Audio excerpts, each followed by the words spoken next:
Hey, Tech Life Ninjas here. Hope you're having a good day today. So today we're looking at how to create a Google form.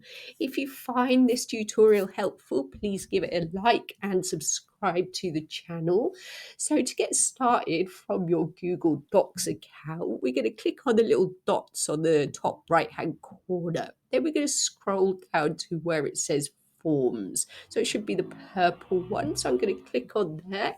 From here, you have different options. So there are tons of templates that you can use, which are really easy to edit. So you can click on the template gallery and have a look around. So there's ones for just basic ones for contact information, event registration, sign-ups, RSVPs, things like that.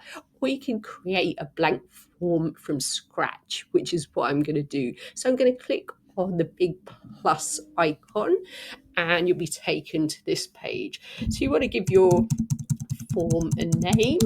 So it might be something like questionnaire for mums, if you want to get some information from that demographic.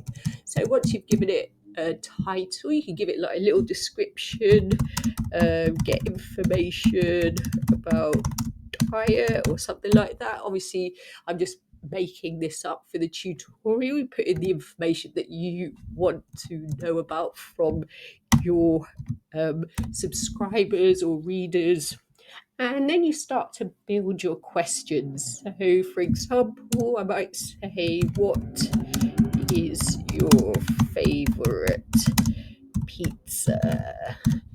And then you can choose how you want people to answer. So this little section here, you could choose from like if you want people to give you a short answer or a paragraph, or you can do like multiple choice answers. So for this one, I'm going to leave on a short answer so people can give their short answer there. When you're happy with the first question, you can click on the plus icon and add another question. And might say something like, do you like fruit?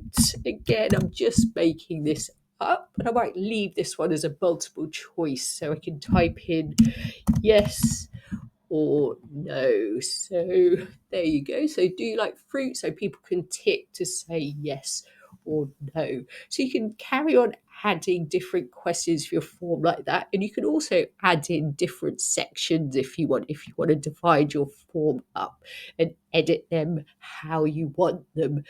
When you're finished editing your form, you've got other sections to look at. Responses, you obviously won't have any of them yet, and there's settings you can edit as well, sort of manage how your responses are collected and how the form is presented.